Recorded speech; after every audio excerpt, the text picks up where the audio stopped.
parlez de Fro Jardin,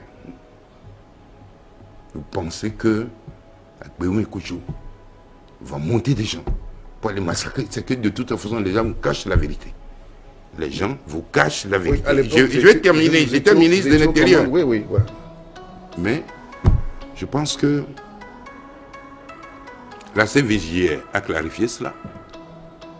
Beaucoup d'organisations de défense des droits humains comme Amnesty International, la CNDH et tout ça ont démontré et situé les responsabilités.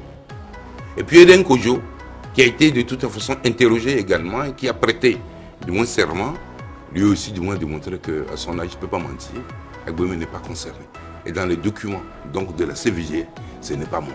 Ça ne veut pas dire que je ne suis pas sensible, du moins à ce qui s'est passé. Dès le lendemain, j'ai demandé de toute façon au président de me décharger de mes fonctions. C'était le 25 janvier que les événements, en 93, que les événements sont produits. Oui. Le 13 février, je quittais de mon ministère de l'administration territoriale. Oui, alors comment se fait-il que votre nom était mêlé dans cette affaire de Fro Jardin? Si vraiment vous n'y avez rien...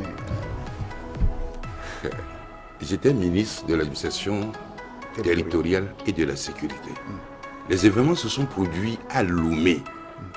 La première personne de toute façon que vous deviez interroger, c'est le commissaire central de la ville de Lomé. Oui, parce qu'il semblerait que vous étiez au courant et même vous auriez averti certains des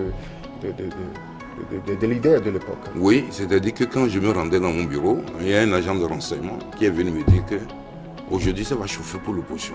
Et que demain, si on leur demandait de manifester encore, ils vont avoir peur. J'ai pris ça au sérieux. Et j'ai donc interrogé, j'ai donc informé le professeur Nilevi que je crois que quelque chose risque de se passer. De délocaliser l'événement et de demander à nos populations de se rendre à l'aéroport pour rendre un hommage, à bouger la main, en tout cas aux deux émissaires européens, notamment français et allemands.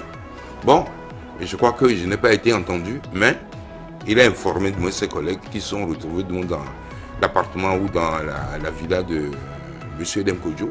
Et donc, ils n'étaient pas sur les lieux avant que les coups éclatent. Peut-être que s'ils étaient sur les lieux là, peut-être c'est eux qui seraient donc les premières victimes. Bref, pour dire, je ne suis pas dedans.